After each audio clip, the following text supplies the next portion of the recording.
Good morning. Good morning. Again, it is so wonderful to be able to see each of you here, to be able to come and worship our great God, to come out of the slightly dreary weather and to be able to be together in this building where we can, in truth and spirit, worship our great God. Last week, I mentioned that we would be looking at the sermon titled Overcoming Depression this morning. I did that with the expectation and understanding that so many deal with this reality in their lives, both outside and inside the church. In fact, according to the World Health Organization, roughly 265 million people worldwide suffer from some sort of depression. Of those 265 million, it is estimated that roughly 800,000 people in the world commit suicide because of their mental state of depression. Here in America, it is estimated that a little over 17 million suffer from what is typically called major depressive disorder, which equals out to about 7 out of every 100 American adults. Of those 17 million that are said to have or have had major depressive episodes, 63.8% are adults and of who deal with this and say they've dealt with this, and 70.77% of adolescents have said that they have dealt with some sort of major depressive disorder. According to the CDC, women are twice as likely to deal with depression in any different form than men. Now, medically speaking, you won't really find that much information from secular materials concerning the difference between spiritual depression and medical depression.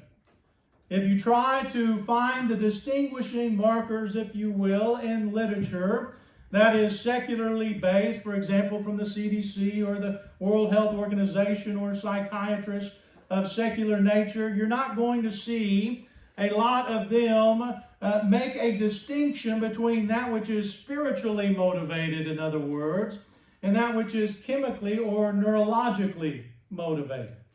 In other words, the medical situation that arises in that. And so there are really, when you really get down to it, there are two types of depression. Spiritual depression.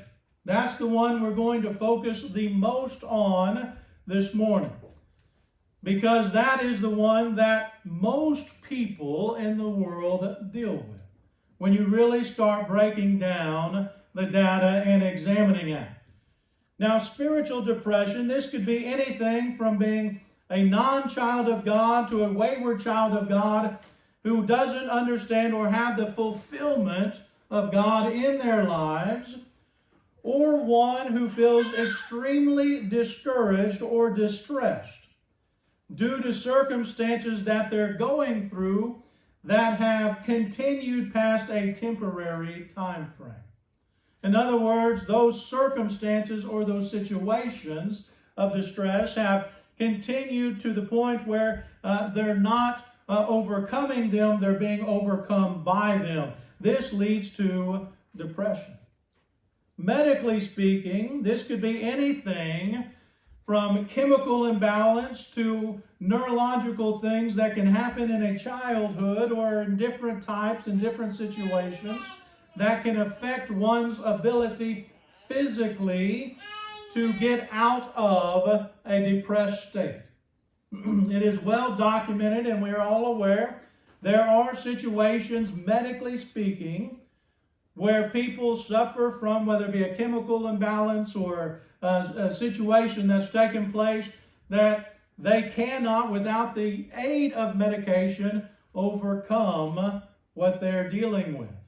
And as I said, we'll talk about that a little bit and how to diagnose that or recognize that in our lives if we come across that.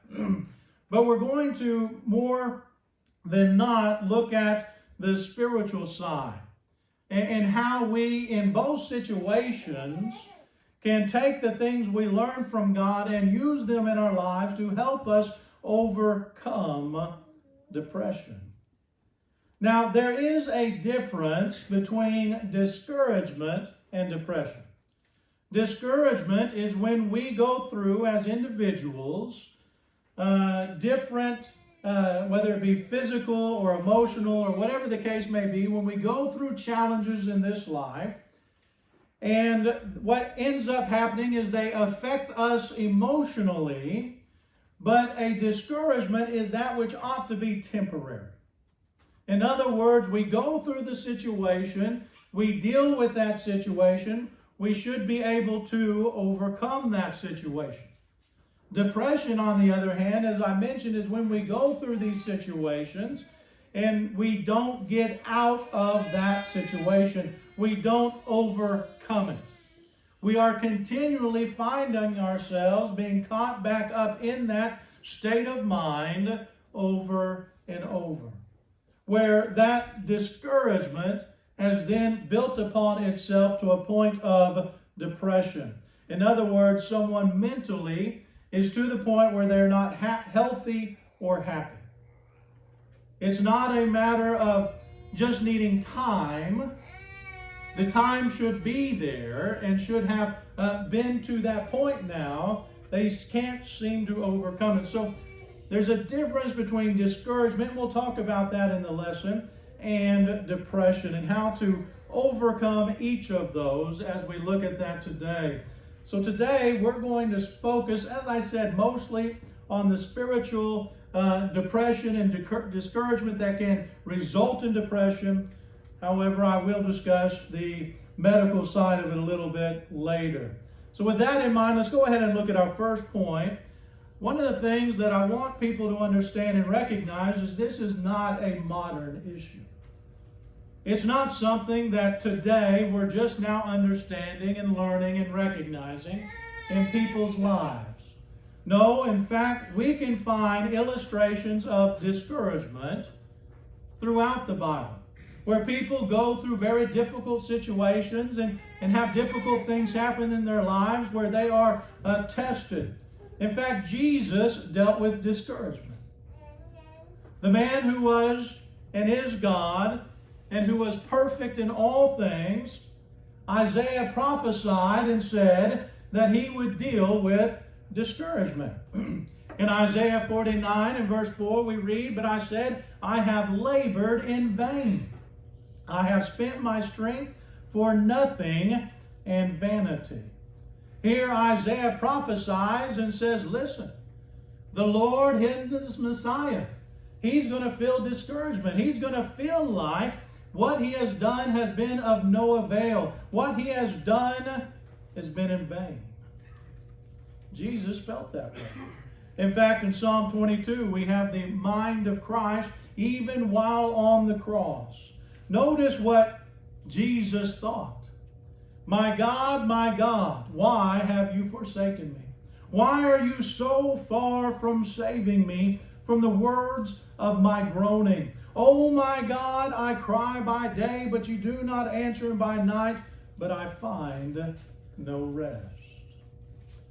Jesus, like you and I, dealt with discouragement.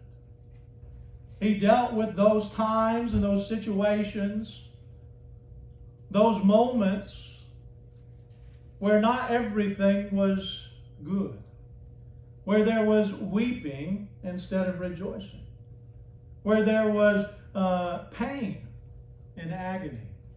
Jesus himself dealt with discouragement just like you and I deal with discouragement. The Apostle Paul dealt with it as well. Now, when I think of Paul, I think of one who's very joyful, as he wrote to the Philippians, there in Philippians 4:4, as we'll look at a little later. Rejoice in the Lord, and again I say rejoice. Paul is one who was very upbeat, but in the book of Romans, we get a little insight, into the mind of Paul. In Romans chapter 7, Paul talks about the struggle he has in his flesh against the struggle with his spiritual side. He says, listen, I do the things I don't want to do. I struggle with the flesh. I sin in the flesh. And I don't do the things I want to do. He says, listen, I'm dealing with a struggle. And in Romans chapter 7, verse 24, he said, of that reality, wretched man that I am, who will deliver me from this body of death? Paul said, listen, I deal with discouragement as well. Paul said, I struggle with sin. I struggle with this world and the realities of it. He goes so far as to say, wretched man that I am. Paul said, listen, the reality of discouragement is nothing new. It's not a modern issue. And neither is depression. When we look throughout the Bible, we find those who not only were discouraged, but their discouragement led to their depression. King Saul, the great first king of Israel, a proud man who stood head and shoulders above all Israelites, whom the Israelites, when he first was made king and anointed as king, looked to him and said, finally we have what we want, after rejecting God's leadership. And this King Saul was a mighty man and a great man in the beginning. But like so many, this first king of Israel dealt with not only discouragement, but depression. When Saul did not obey God, King Saul, he was told that his kingdom would be removed from him. And it says there in 1 Samuel chapter 16, verse 14, but the Spirit of the Lord departed from Saul, and a distressing spirit from the Lord troubled him. Now, this isn't saying that God made Saul depressed. What he's saying is that God allowed Saul to reap the mental consequences of his rebellious action. That because Saul refused to obey God and do what God said, he dealt with the not only issue of circumstances, but also depression. In fact, what we mentioned earlier in the introduction that is typically categorized as major depressive episodes, I think we can say Saul fit into some of those. In fact, in 1 Samuel 18, 8 through 10, we read this. Then Saul was very angry, and the saying displeased him, that David had killed his 10,000s and Saul only his thousands there. They have ascribed to David 10,000, to me they have ascribed only thousands. Now what more can he have but the kingdom? So Saul eyed David from that day forward, and it happened on the next day that the distressing spirit from God came upon Saul, and he prophesied inside the house. So David played music in his hand, and at other times there was a spear in Saul's hand. Saul had good days and bad days. He dealt with depression. That's the reality of it. Now in Saul's case, it was a rejection of God. What about Judas Iscariot, a disciple and apostle of Christ, who had, from the time he was called to be that which God would have him to be, had been with Jesus, had for 3 to 3.5 years walked side by side with him, had seen the miracles, had seen all the things that were going on in the life, had been told that Jesus was the Messiah and knew it to be so. And yet he betrayed Jesus. In Matthew 27, 3 through 5, we see Judas react and realize what he has done. It says, then when Judas, his betrayer, saw that Jesus was condemned, he changed his mind and brought back the 30 pieces of silver to the chief priests and the elders, saying, I have sinned by betraying innocent blood. They said, what is that to us? See to it yourself. And throwing down the pieces of silver into the temple, he departed and went and hanged himself. From this we learn depression isn't necessarily something that takes a long time to take hold of us. Judas Iscariot, understanding and seeing the realities of the sin that he found himself in, like Saul before him, the King Saul, only he took the ultimate price and sacrificed his life. Murdered himself, in other words. But it's not just those who sinned against God that can find themselves depressed. Job is probably one of the greatest examples of that, isn't he? Here we have a man who, in all accounts, is found as the most faithful man in the entire world. God tells Satan, listen, have you seen my faithful servant Job? There's no one like him. As we know what takes place, Satan, of course, balks at this reality. He says, listen, if you remove that hedge away from him, he will curse you. He won't be faithful to you.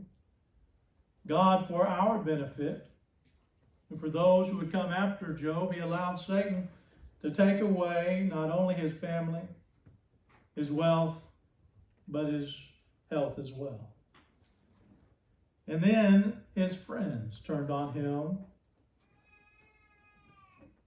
This was more than Job could bear. Now, in the beginning, we see Job, listen, he did not curse God. We know that. He did not sin and such. But after a while, as Job's friends are there, and the text is actually saying that they were basically mourning Job's death as the idea of what's going on. After 7 days, Job speaks, and his friends aren't compassionate. And it drives Job to even say in Job chapter 3, verse 16, I wish I was born dead. I wish I wasn't alive. Job was in such a state of depression that he wished that his mother had given birth to a stillborn baby, a baby that has passed. Job was in a heightened state of depression. He struggled. What about Elijah? We look through the scriptures, Elijah dealt with depression as well. Elijah thought there would be a great spiritual awakening after he gathered together the 400 prophets of Baal and was going to show beyond a shadow of a doubt that his God is the God of all gods, that there is no other God but his God. And Elijah, you can almost feel the glee and the excitement. He's been fighting against these idols for years, whether it be with the Israelites or the Jews, whatever the case may be. He's been fighting with them, and he's been teaching against them. He says, here is the moment where we're going to prove that there is no other God than his God. And he does. He sets up the altar. And the 400 prophets of Baal, they go about and they try to get their God to consume that which is on the altar. And nothing happens. They cut themselves. They do their dances. They do all these things that they've done for years. Nothing happens. And Elijah prays to God. They overflow the altar with water. He prays to God, and God makes a consuming fire come down. The spiritual awakening should happen, right? Elijah thought. Imagine his excitement and recognition. I'm finally going to have a people that have turned to God. I don't have to be the naysayer all the time. I can talk about all the great things. I don't have to preach against what they're doing because they're going to be doing what God says. In 1 Kings chapter 19, verse 4, we read this, but he himself went a day's journey into the wilderness and came and sat down under a tree. And he asked that he might die, saying, it is enough.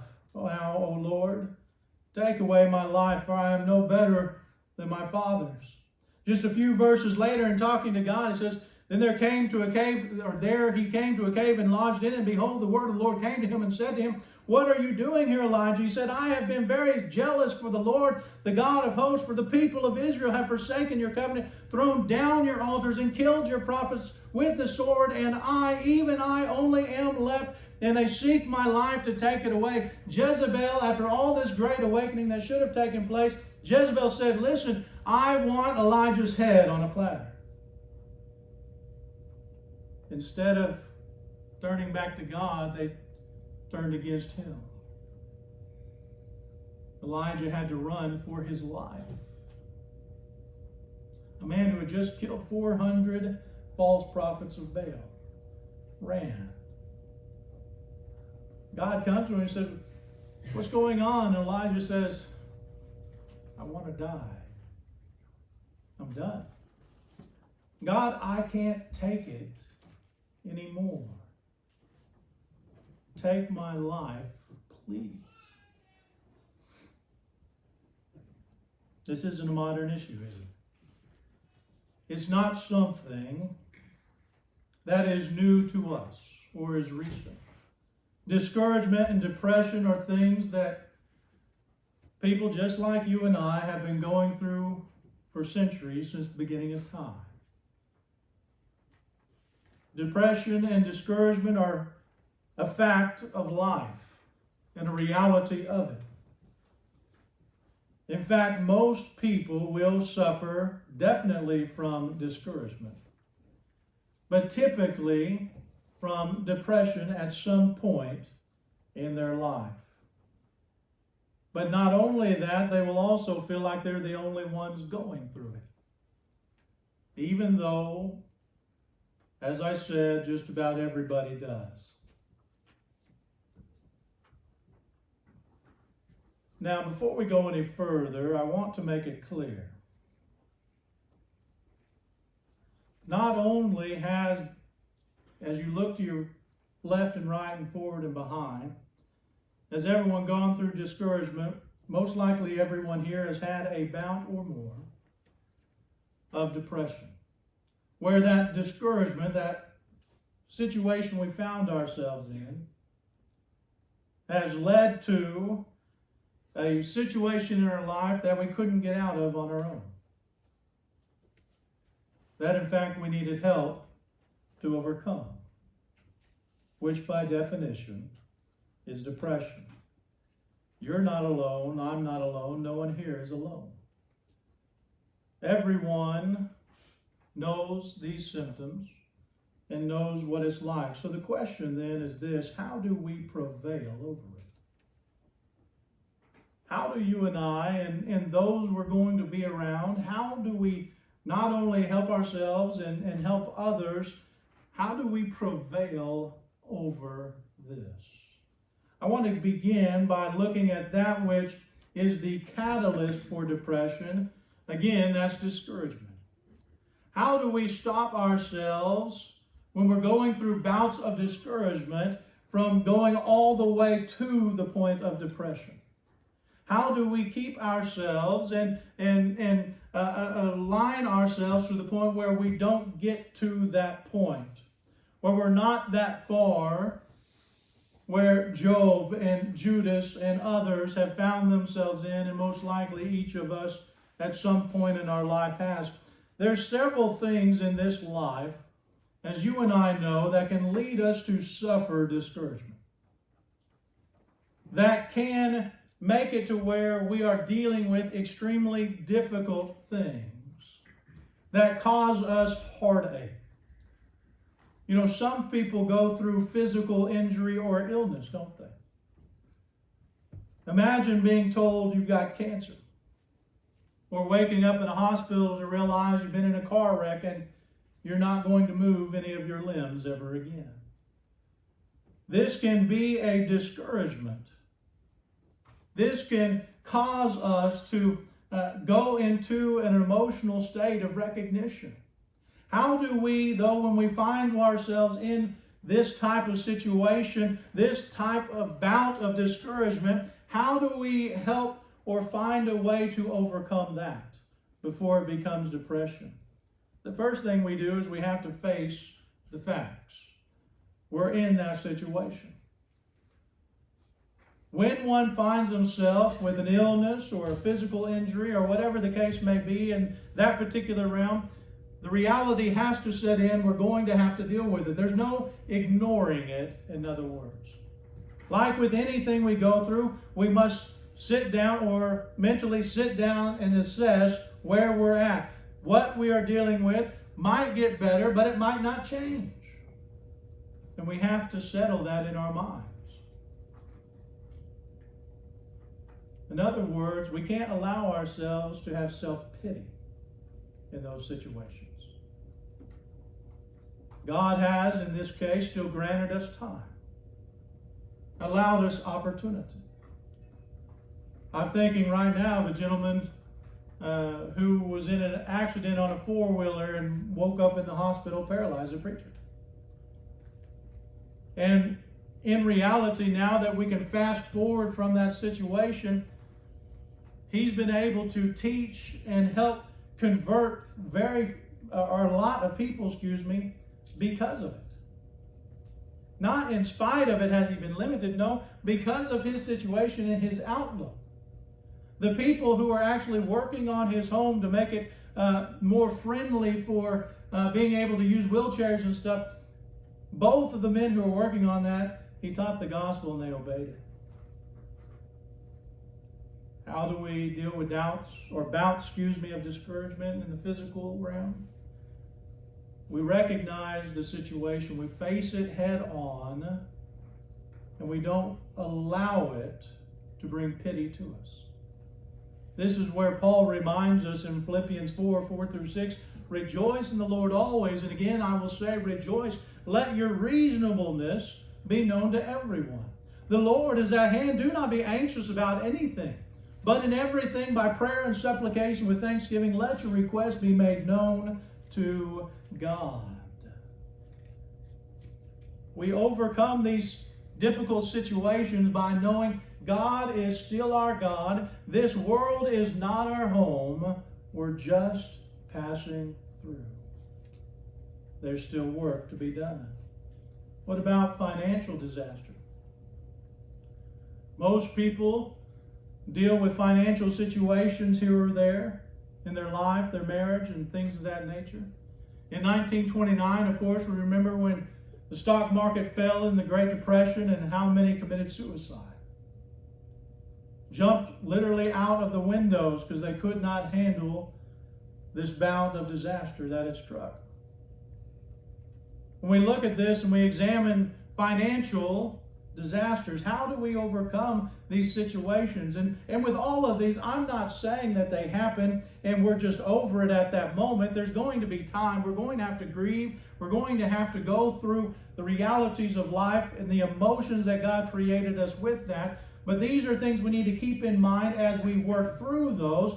When it comes to financial disasters that happen in our life, we must keep in mind that the material things of this world are not spiritual things. The material things of this world, in fact, don't really matter. Paul would tell Timothy in reminding him of this in 1 Timothy 6, 7, and 8, for we brought nothing into the world, and we cannot take anything out of the world. But if we have food and clothing, with these we will be content. Of course, he's referencing what God said in Matthew chapter 6, 24-34. If we're faithful, if we seek first the kingdom of God, God will provide for our necessities. Paul says, Timothy, remember that the material things, God's going to give us what we need. Everything else, it doesn't really matter. As long as we have what we need to live, let us be content. In other words, as Jesus said in Matthew 6:21, for where your treasure is, there your heart will be also. The financial situation that one can find themselves in, especially in the days and times we're living in now. We need to keep in mind that material things are not spiritual things. And God will, if we seek first His kingdom, He'll take care of us and take care of our needs. What about being forsaken by a close friend? I would venture to say that all of us have had someone we put our trust in, right? That we thought this was our friend. We can tell them anything. They'll do anything for us, and then something arises and they stab us in the back. How does best friends, married couple, deal with adultery? How do best friends who aren't married deal with that destructive force when trust is lost? Remind us what the psalmist said in Psalm 118, verse 8. It is better to take refuge in the Lord than trust in man. God has said over and over and over, listen, it's good to trust others. There's nothing wrong with that. But keep in mind that they're humans. In Romans 3:23, they all sin just like you. The way we overcome such betrayal is to remember God is still on our side. In fact, Paul would declare this very thing in 2 Timothy 4:16 and 17. At my first offense, no one came to stand by me, but all deserted me. May it not be charged against them, but the Lord stood by me and strengthened me, so that through me the message might be fully proclaimed and all the Gentiles might hear it. So I was rescued from the lion's mouth. Paul said, listen, he was in a situation where everyone left him. All those he trusted in, they in essence stabbed him in the back. They weren't there. But Paul said he could overcome it because he knew the Lord stood by him. How do we overcome such? We know God is there. That God is our refuge. Yes, it hurts. Yes, it's painful. But God loves us and will never leave us nor forsake us. What about the death of a loved one? Maybe it's a husband or wife, a child or a parent. This can be a great discouragement, can't it? When we think of those we've lost and those we've had to go and have the funerals for, and we think of all the things around it, this can be a great discouragement to us. It can be a great challenge in our lives and very hard to overcome. Like all of these, it's not necessarily about forgetting them, but by learning how to cope with these situations. And in the case of losing a loved one, it isn't impossible to learn to cope with that in this life. Now, one of the ways that makes it easier to cope with it, as Paul would say in 1 Thessalonians 4:13, when we have lost a loved one who has been faithful and true, we can have hope and know that we'll see them again. We're not like those who have no hope. We're not like those who know their loved one is not going to be in heaven. We can go and meet them. We can put our hope in God's promises and know that one day we will see them again. But what about those who aren't faithful that we love and we know? Maybe it's a spouse, maybe it's our children, maybe it's family, or whatever the case may be. How do we deal with those situations? When they've passed on from this life, and yes, God is the judge, but every indication concerning what He has said is that they have not followed God. How do we handle that? I'm reminded of what the rich man said to Abraham as he looked across the great gulf and could see Lazarus and Abraham in paradise as he was in torment.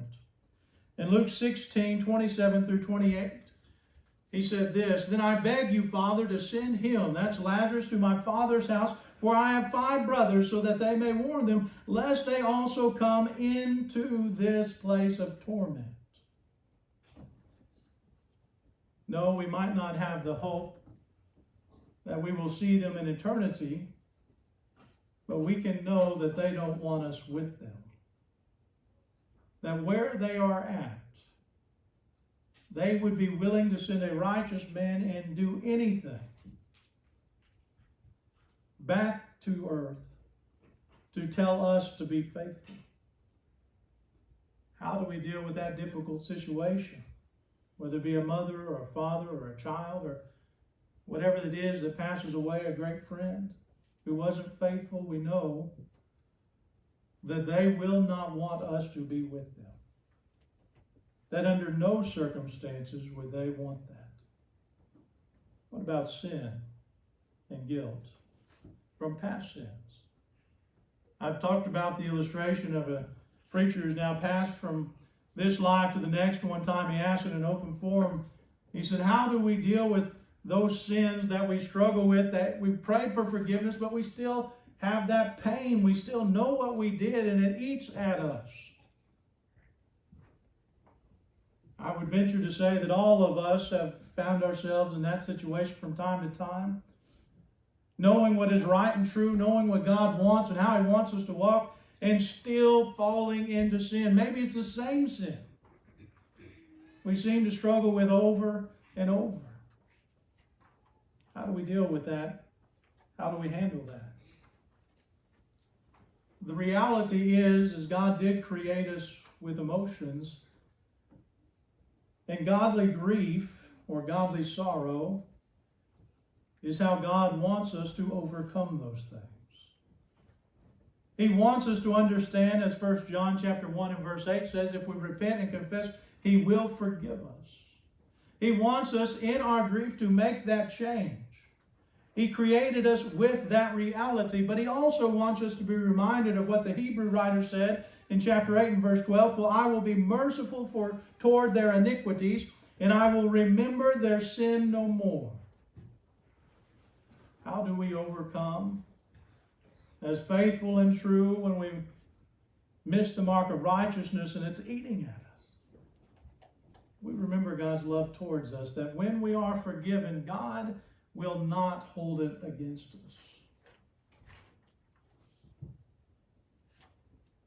But what happens if we find ourselves in one of these situations and we're not overcoming it? We're not getting to that point where we can rejoice in the Lord, and again say rejoice. And we find ourselves in that depressed state instead of just discouraged, because we're dealing with bouts of depression now. I want us to go back and look at Elijah, because in that account we see how God helped Elijah overcome his depression. In 1 Kings, we're going to read 1 Kings chapter 19, verses 5 through 21. And he, that's Elijah, lay down and slept under a broom tree. And behold, an angel touched him and said to him, arise and eat. And he looked, and behold, there was at his head a cake baked on hot stones and a jar of water. And he ate and drank, and he lay down again. And the angel of the Lord came again a second time and touched him and said, arise and eat, for your journey is too great for you. And he arose, and he ate and drank, and went in the strength of that food 40 days and 40 nights to Horeb, the mount of God. There he came to a cave and lodged in it.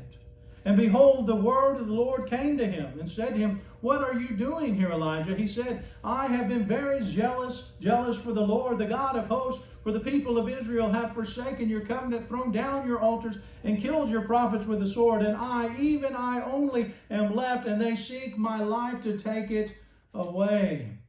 And he said, that's God, go out and stand on the mountain before the Lord. And behold, the Lord passed by, and a great and strong wind tore the mountain and broke in pieces and rocks before the Lord, but the Lord was not in the wind.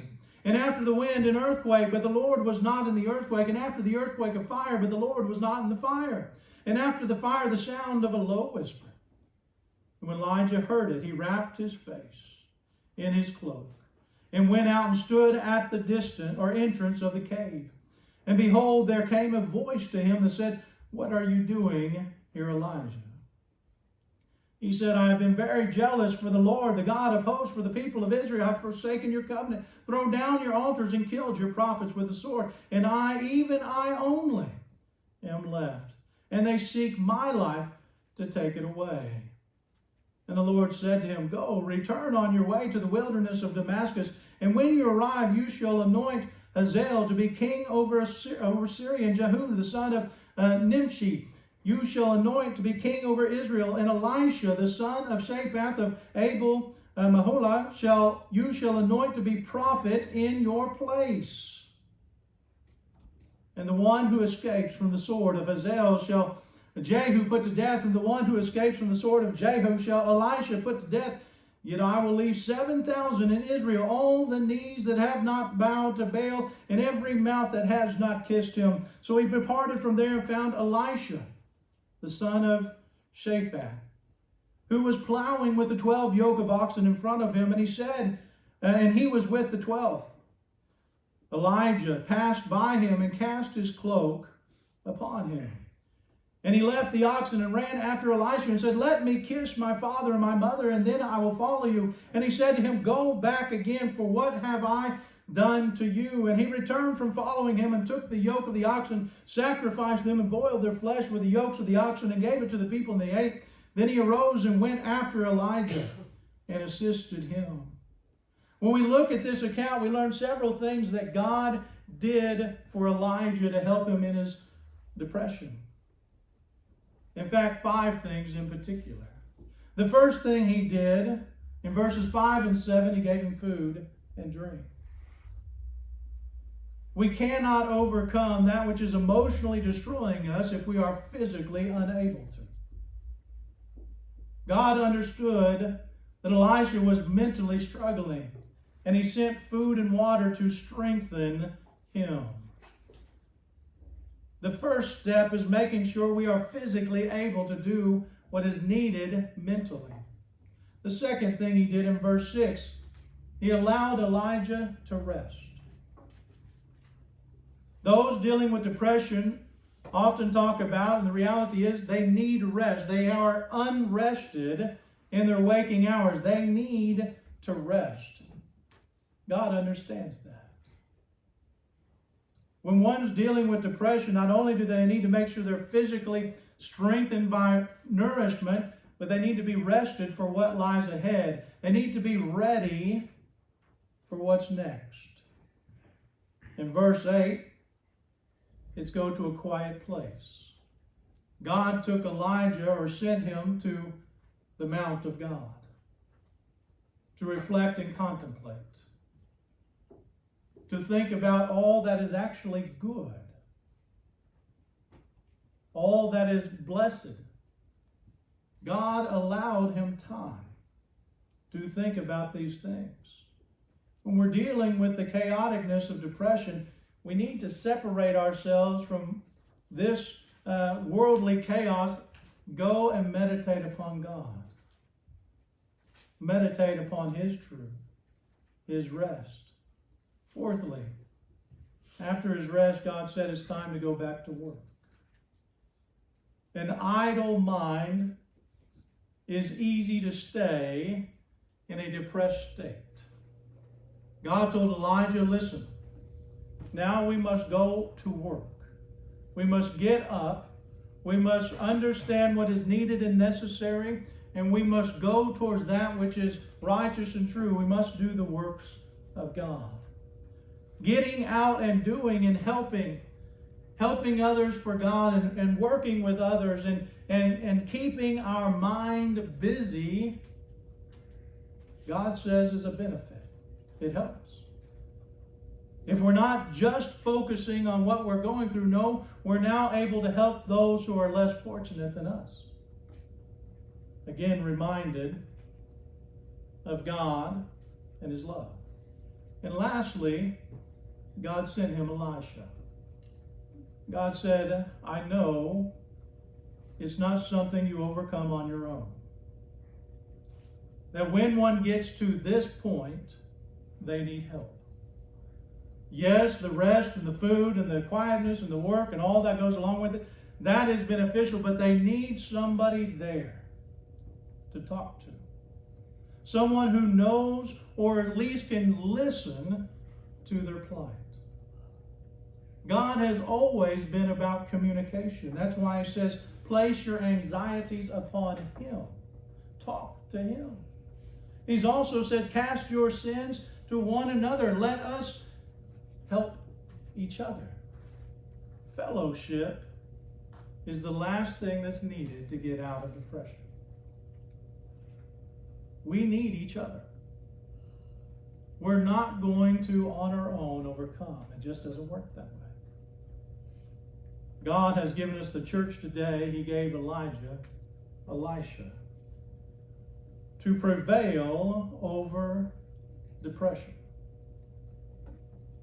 We do so through physical nourishment, proper rest, adequate reflection, good works, and great fellowship.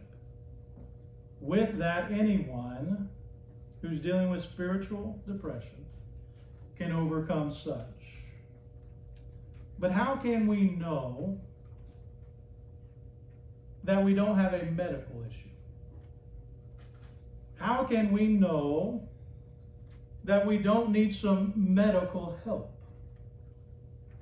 If we go through every single one of the things we just talked about, and we put our all in it, I can guarantee you, if you don't need medical help, you'll overcome it.